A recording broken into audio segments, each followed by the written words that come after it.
Welcome to the Monsters of Fantasy. This was written, produced, recorded, and edited by me, Sean McCarter. Monsters of Fantasy is a production in which I will explore the truly horrific side of the fantasy world known as Dungeons and Dragons. There are content warnings in the show notes below.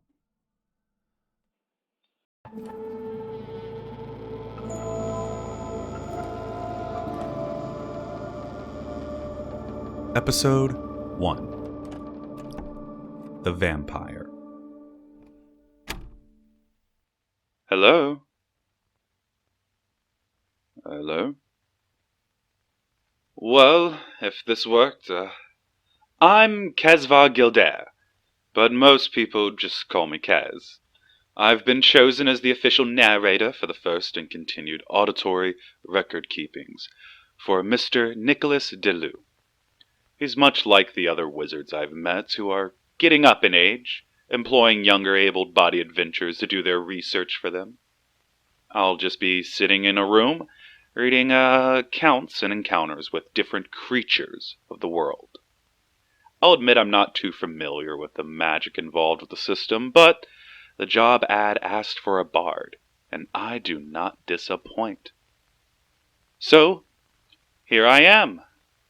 I will admit the research side was a bit scary, but I've had a few assistants that truthfully do a lot of the legwork.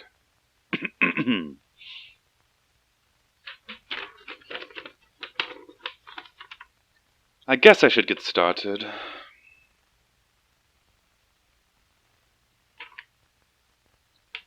Statement given by Warren Joy regarding the vampire. That name, Barovia, it's not some place you escape from. It's a place where man is sent to march among the dead forever. But I escaped. By some cruel twist of fate, I've made it back to this world, only to seem like a lunatic raving on of a cruel domain cursed by the name Barovia. So forgive me when you caught me off guard requesting a statement regarding the time that I had spent there. More specifically, about the creature that called itself the vampire. It's funny. I thought I ended up in Barovia by chance, but after many years to reflect on it, I'm almost positive that it was some fate, hopefully divine, that had sent me there. But that's the only thing that could explain it. You see, as I was walking out the southern road of Voron, it was a well-traveled and busy day, but as the day turned to night, I decided to make camp in the woods. I pulled the horses off the main road and pulled through a small clearing in the trees that my cart and horses could fit through. At the time I thought nothing of it, but that morning was a very beautiful and clear day, not an overbearing heat, but a heat nonetheless.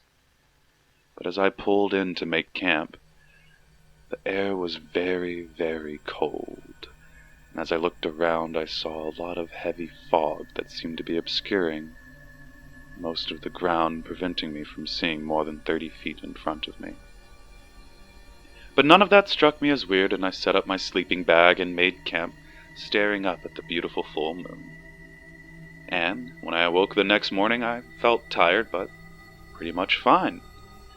But I looked around quickly to find out that my horse and cart were missing. I immediately started looking for tracks or signs of what may have happened, but they were simply just gone. Frustrated, I casted a spell that would allow me to locate the whereabouts of my cart. I knew that the magic had a limited range on it, so when nothing came back to me, I decided to make my way back to the main road. But as soon as I exited the clearing, I found myself stepping out of the forest outside of a small, rather dreary-looking town. The buildings were all older and suffering from some form of neglect. Either the mortar was chipping away from the little brickwork that they had laid out, or the wood would be splitting and rotting from rain damage. But every house still stood standing, most with closed windows and blacked-out curtains. There were a few open, that exposed melancholy faces that would tend to look away before our eyes could meet. The patrons of the town seemed to be in much of the same spirits as the buildings, They all wore monotone gray and black clothing, most of which was tattered and stained with years of neglect. I walked up to the nearest villager. It was an older gentleman who was making his way down the street. He seemed to be carrying 2 meat pies. I can't remember if they had a smell, honestly, but I remember he was enjoying their aroma as I approached them. I asked him where I was, and if he knew how far from Voron we were. And he looked at me with an almost hateful disdain as he hurried away, shutting himself into another dark, broken-down home.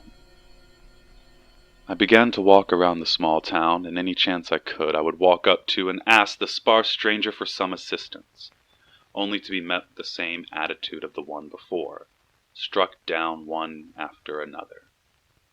They would just look at me with blank faces and keep walking.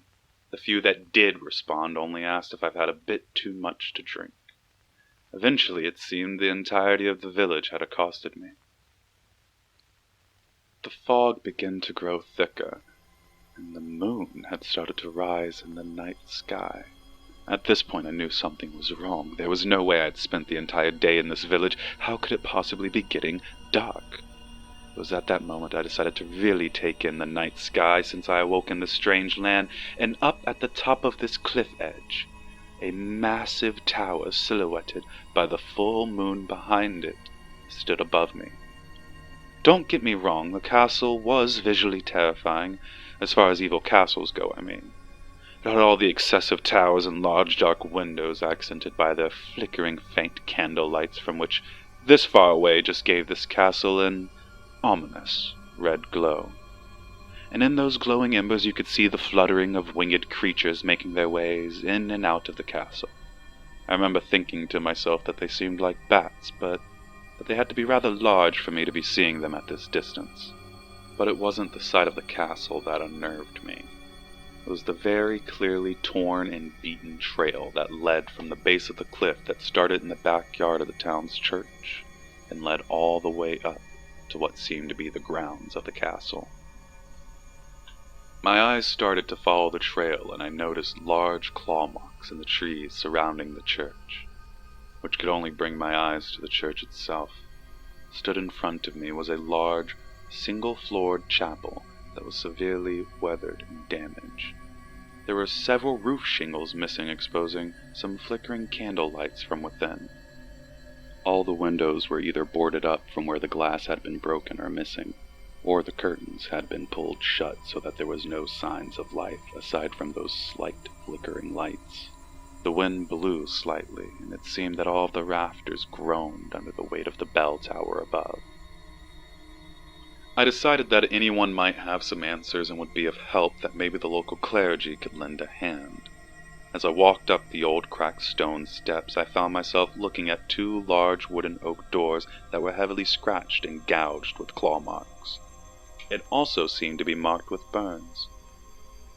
I tried my best to see what creature caused the large marks, but it was no beast I'd ever encountered before. And despite everything in my mind telling me something was wrong, I opened the door to the church.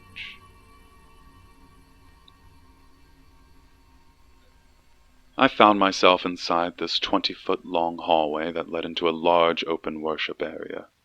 On both sides of the walls were 2 sets of doors. The one on the left furthest from me was opened, and a flickering bit of candlelight shone inside. In front of me, about 10 more feet past the opening of the hallway, I could see what looked to be several pieces of wood shattered amongst the large room. As I moved my way closer, I could see the entirety of the pews inside the church had been absolutely destroyed. But I did hear a small, faint voice whispering something. It sounded like a rhythmic chant.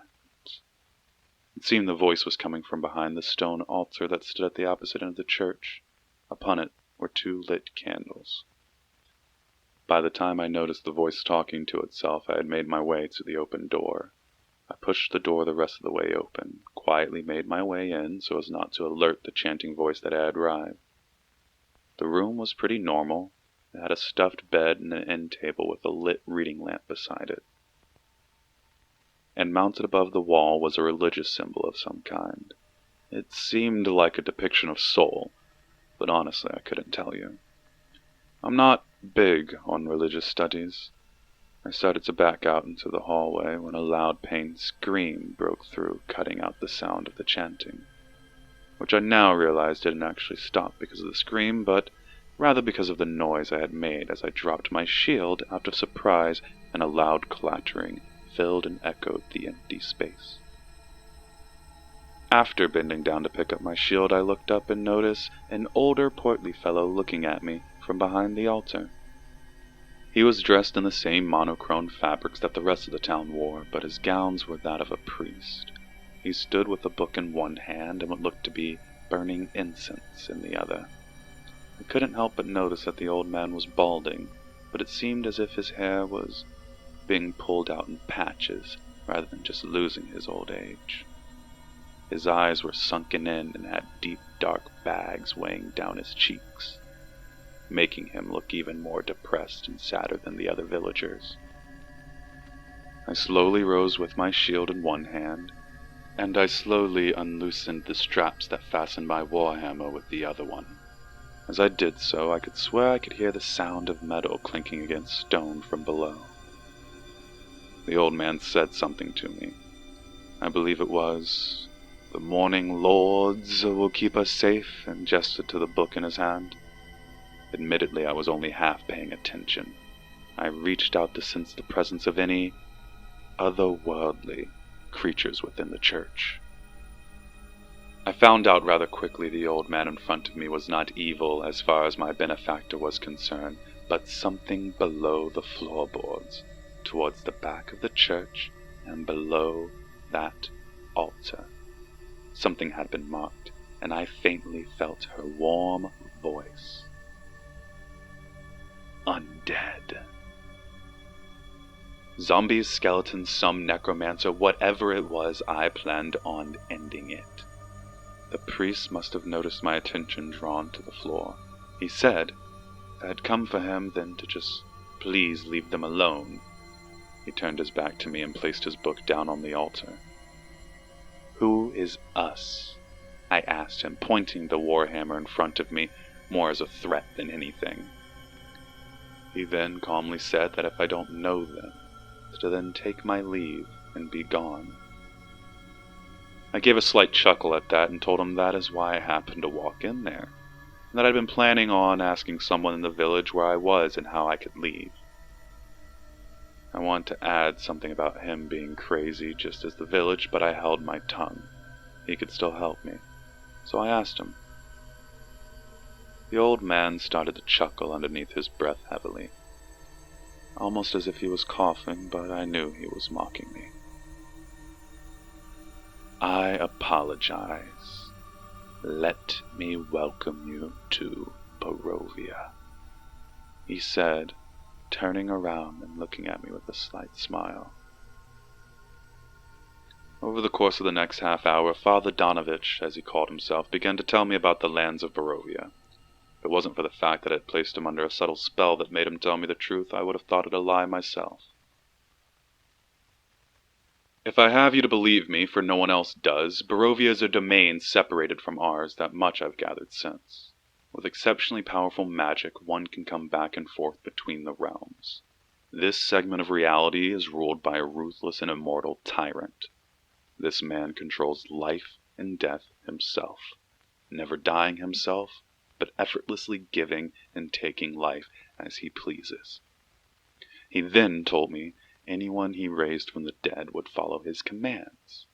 And he went on to tell of how this tyrant would also feast on the people of the city and would send his beast of the night to hunt them for sport. He then told me a sad story of how his son Doru was fed up with his lot in life and decided to defy their long-standing ruler, and how he had to unfortunately bury that same son just the previous year. At that point in the story he had begun to break down and was crying once more. He kept saying that he could still save him. Through the hysteria and crying, he managed to choke out that his son was being controlled. I began to put the pieces together and apologize for what had happened to him, and I assured him that no matter what necromantic evil was placed on his son, that I would stop it. Now, of course, by that I meant I would either dispel whatever magic was casted on his son, or I would kill his son. But I don't think Donovich knew what I was saying, because as soon as I said this, his crime began to stiffen, and he slowly pulled a key from the folds of his robe. I doubled down and told him I would do everything within my power to help him. To which he gave me a half-smile and made his way towards the front of the church, and walked over to the closest door to us that was closed and slowly opened the door into a dark room. I picked up one of the candles that was lit from the altar and followed him. In the low candlelight I could barely make out all the details of the room. I could tell there was a bed hugging the far wall, but it smelled like mildew, and I could see the large dark stain on it formed from something that was slowly dripping from the ceiling above. There was a bookcase, or an open drawer of some sort. Whatever it was empty and also seemed to be falling apart due to neglect. As the old man stepped the rest of the way into the room, I noticed some of the light was reflecting back, and I saw on the ground a bundle of chains wrapped around this makeshift cutout of wood that he had fastened as some sort of door. He then took the key and placed it in the lock that rested on top, and as he did so I could hear the sound of long drawn-out scratches as chains were being pulled tight below us. He swept the pile aside and lifted the piece of wood up enough so I could see through. The little bit of light from my candle revealed a set of stairs below, and from the darkness I could hear heavy panting. I gave a look to the old man, who gestured I go down before him. Before I could see anything, the overwhelming stench of food hit my nose, along with the soft buzzing of fruit flies. But what I didn't hear while I was down there was the sound of chains. And then I noticed that the breathing had stopped as well. It didn't just get softer. It seemed that whatever it was didn't need to breathe, and was using that to try and hide from me. I still wasn't prepared, though, for my first encounter with the vampire. I rounded one of the large supporting pillars of the church to see chained against the wall a young man seeming to be in his mid-20s. To say man would be wrong, but not completely. He wore the same ugly commoner clothes as the others, but over it was some leather armor that seemed loose-fitting on his extremely thin frame. He was incredibly skinny, and looked as if he hadn't eaten in weeks. His bony arms and legs stuck out in a stark contrast as a pale, sickening white to the faded black of his hair, clothes, and the chains that had tied him to the wall behind him. And thankfully so, because as soon as I stepped within view of the creature, it rushed at me, nearly catching me with its long, sharpened claws. It didn't stop after the first lunge, and kept trying to leap at me, and with every leap this creature would unhinge its lower jaw to reveal a set of unnaturally sharpened teeth with exaggerated canines. It was salivating and flicking its tongue at me wildly, and with every lunge I couldn't help but hear the stone wall supporting the church groan under immense stress.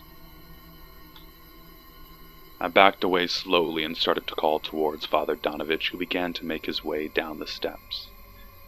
But as soon as I turned my head, I heard it speak from behind me.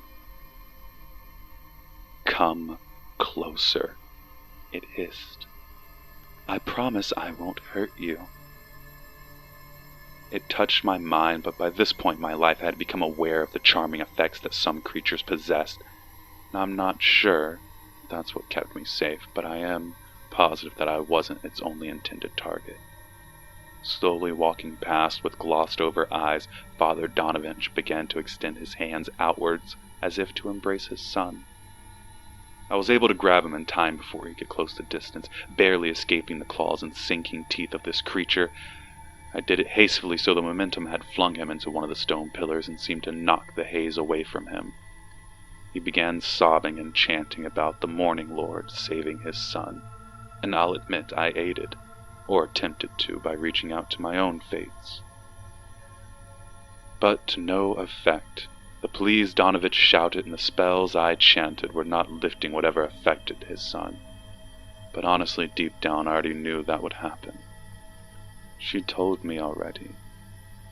Undead. And what is dead must return. But still, Donovich kept shouting for a minute longer than I, and I stood watching the two. As the sound rose to a crescendo from Donovich, they both fell quiet, and silently tears flowed from the old man. Then, in a very soft and sad voice, Doru spoke to us. He told us of how much pain he was in and the agony that flowed through his veins. He told us how he was killed by the hands of this evil tyrant they called Strahd. He began weeping as he explained that Strahd rose him from the dead and can still enter and tempt his mind from far away. He kept saying he doesn't want to consume flesh, but that he must consume flesh, that he didn't want to be a monster, that he would give anything to go back to normal. And as he did so, his father began saying that he wasn't a monster and would return him back to normal. But something stood off about all of this. I stood there watching from the sidelines, because with each sob of Doru's cries and pleas to be normal, I couldn't help but notice that his chest was not breathing. I couldn't help but notice his father inching towards him with small steps, as if to go hug his son in his arms as they cried. And I also couldn't help but notice the flickering of its tongue across its teeth and the saliva that began to form. Now the events that happened next happened very quickly, and it wasn't until a few weeks afterwards I would really break down what happened. I rushed over and threw myself between the two. This allowed me to close the cap, but didn't keep both of us safe. I placed my back towards the old man as I lunged and hit him with my full body weight to make sure he was out of the way. I glanced over, though, as I heard a sickening crack as I'm assuming his head hit the wall behind us. At the same time, however, the creature grabbed my shield with both hands and started pulling me towards its snapping mouth. I'm a large fellow and by no means weak, but that creature pulled with so much force that the leather straps basing my shield began twisting, and with one clean yank, he snapped my wrist backwards. As I heard my bones snap, I felt a numbing bolt shoot up my spine, but before I could react, he then pulled the shield off and swung it in a wide arc as if to catch my head with the end of it. But the forward momentum from my jump, paired with the yanking in the complete opposite direction, caused me to ragdoll along the ground outside of his reach. I wish I could tell you what I said in that moment, but I can't remember. It was probably some vain attempt at being heroic or brave. But I do still dream of that moment. My hammer igniting the entire room in divine flashes as energy arced its way up my arm. Me, charging at him with all my might, lifting it high above my head, with so much force that a bit of the ceiling crumbled behind me as I swung upward. But every time it connects, in my dreams I hear a voice, the sound of Doru softly whispering, "Thank you." I felt my hammer connect, and when it did so, more divine energy flowed out of my body than ever before. The connection, my patron, had never been this strong, and I was overwhelmed by the energy channeling through me and my hammer. I tried bracing myself, but was pushed back about 10 feet from Doru as this happened, knocking me to the floor once again. It seemed the blast had knocked the candlelight out as well, but through the holes in the floorboards above, I could see very faintly the body of Doru lying on the ground amongst some rubble. I started to rummage around in my bag to find the torch that I kept on my person. After fumbling with the flint for a bit, the room came alive in an orange glow. The first thing I noticed as the dust was settling was the new 5-foot-wide hole that was now in the center of the room. It wasn't deep, admittedly, but you could tell it was caused by the impact of both my hammer and Doru's body connecting with the floor. In it lay Doru still chained to the wall. I began to stand up, and it seemed that nothing else had been broken beyond my wrist, so I used my hammer as support as I made my way over to the body. but as I approached I looked down and noticed that he was still alive. No, that would be wrong. He wasn't alive, but he was just not harmed. Now listen, I'm no weakling nor fool. I can hit a chained target with ease. I know I hit that thing. And I know I smited it. But something in that smite also protected it. I know it sounds crazy, I know I sound like I'm rambling, but I promise you I smited that wretched thing, but yet it laid there fully unharmed from my strike. It did, however, seem to be unconscious, so I took that opportunity, grabbed the old man, and rechained the lock behind us. In the moment, my body was just doing the next thing. Like I said, it would be a few weeks afterwards until I unpack what had actually happened. But after locking the son back downstairs, I laid the father to rest underneath the blazing sun in the opposite room. I used the remainder of divinity left in me to heal up his shoulder. I then wrote him a note that just told him to never open the door if he wishes to keep on living. At the time, I kept telling myself I just didn't want to involve myself in the affairs of these people and that I had to return home. But the truth is I just had to get out of there. I was scared.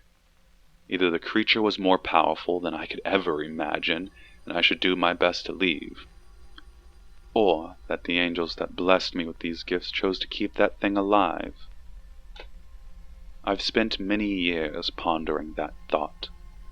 Before I humbled myself, I thought I was righteous enough to be chosen by the angels, that I was the decider of what was good and what was evil. But now I know that even if you are truly evil, the gods will will it into existence that you should live. So through my hands I will continue to carry out the will of the angels.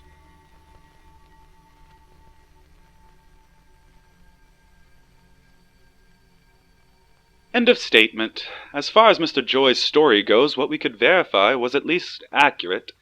Vampirism is a curse whose origins are unknown.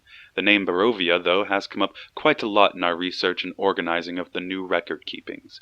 It seems that we can verify it as a pocket dimension ruled by a cruel tyrant under the name of Strahd. However, through multiple accounts it would lead you to believe that he had been killed. And a lot of them truly think he has been killed.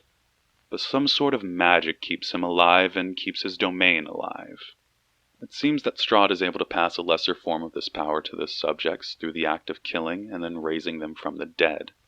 Similar to that of a necromancer, however, it seems that the things created and controlled are cursed with the need to drink blood or consume flesh to keep on living. It's not clear whether the vampires that are now popping up in our world are because of the travelers like Warren Joy bringing them back, or if they have their own similar origins here. But everything seems to be the same about them. The vampire. Physiology. The vampire is an undead humanoid, the product of a corpse returning from the dead and being cursed with vampirism. This vampirism will bring it back to life and make it that it no longer requires the need to sleep or breathe. Due to the lack of blood, their skin turns a pale version of the previous skin tone, but it seems that the skin itself becomes reinforced somehow. Daisy said that the few times they've actually encountered a vampire that they could barely fight the thing, let alone worry about catching one for an autopsy. So while we do not know how, it seems that the vampire's skin is also burned by the presence of sunlight. Due to the nature of this and their reactions to running water, we can only assume that whatever it is keeping them alive also has its consequences. That brings us to weaknesses and resistances. As far as weaknesses is concerned, the creature is vulnerable when in sun and running water, but it only seems to be an irritant and would only help you hinder the creature. It seems they are exceptionally weak to radiant-specific effects. However, it seems to be resistant to necrotic-based ones. This makes sense, as whatever has made the creature seems to be some archaic form of necromancy.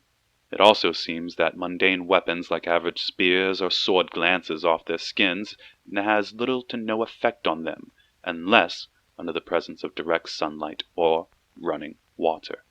As far as ways to kill the vampire, it seems the few documented cases of successfully returning the creature to the dead have been under direct sunlight, and have either involved completely separating the head from the body, or by puncturing the heart with a weapon made of wood. And one of the oddest cases to be documented, but one that does seem to be consistent, is the inability to enter a domain uninvited. Cadwin, another one of my assistants, said that they were almost positive that they encountered a vampire when they were younger, and that the only reason for being alive today was telling a stranger to leave him alone. I still believe that it was just a local lunatic and not an actual vampire, but Daisy seems keen to believe him. And it seems to line up with some of the other evidence they've put together. The vampire cannot enter the residence of another creature without being granted permission first, the logistics of which we far from understand, but consistent enough that we thought to include it. Abilities. Let's start with the most iconic. The vampire possesses the ability to shape change, but unlike our friends the druids, the vampire can only take on two additional forms, that of a large bat or into a cloud of mist, both of which are primarily used in defensive measures, while in the mist form, it does seem, though, our best of knowledge, that the vampire is completely invulnerable. And it seems to share the same ability to innately resist some magical spells as most other creatures touched by the arcane. The vampire also has nocturnal vision, muscle tissue regeneration, and climbing. It seems that the vampires also can scale any surface with relative ease. There have been a few other statements about how a vampire can effortlessly hang from the soles of its feet flat against the ceiling. I'll be damned! Oh my god, that's so cool. The last one seems a bit more of a rare occurrence, or at least less documented one. It seems that the vampire can call upon small swarms of rodents, winged or not, to its command, and have it aid in attacking its prey. The conclusion we came up with was that it's the same ability that allows the vampire to control the minds of humans, and that the ones controlling the small animals are the ones that were smart enough to do so. Attacking. If you are to find yourself prey to a vampire, then, truthfully, I am sorry. Though they do manipulate creatures like we saw in Mr. Joy's testament, the vampire does possess an unnatural strength, that of which it uses to overpower its prey. Honestly, I'm surprised Mr. Joy made it out of Barovia alive, if such a malnourished vampire broke his arm. I dare to think what would happen if he met one that wasn't so incapacitated. You see, the vampire's lethality lies not in the strength of its bite, but in the ability to siphon the life force of an individual into itself through its bite. This greatly enhances their regenerative abilities, and I believe is the true key to their immortality. All of this, paired with the ability to manipulate the minds of their prey, make them a truly scary monster. Luckily, Nicholas only believes that a dozen or so of them are alive, and that they're only a nuisance in this realm, and we shouldn't be too worried of a takeover like Barovia. Also, that symbol Mr. Joyce saw sounds a lot like the one I saw in the Manticore statement, but nowhere in that statement were the names Morning Lord or Soul. I'll try to have it straightened out before we file that one away, but that concludes the first addition to the auditory filings of Nico's great catalog of monsters.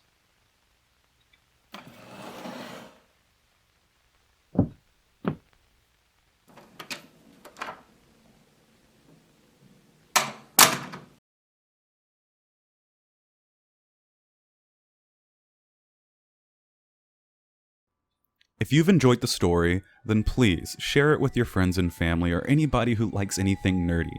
Sharing really does help, and it makes everything that I do a little bit easier. Today's story was inspired by my very own Warren Joy. Warren Joy was my very first character I've ever played in Dungeons & Dragons, and his first encounter with a vampire resulted in natural ones, but also resulted in a very horrific story. Join me next week as I take a look at the Pixie, and how horrifying a fae creature truly can be. Thank you so much for listening. Until next time.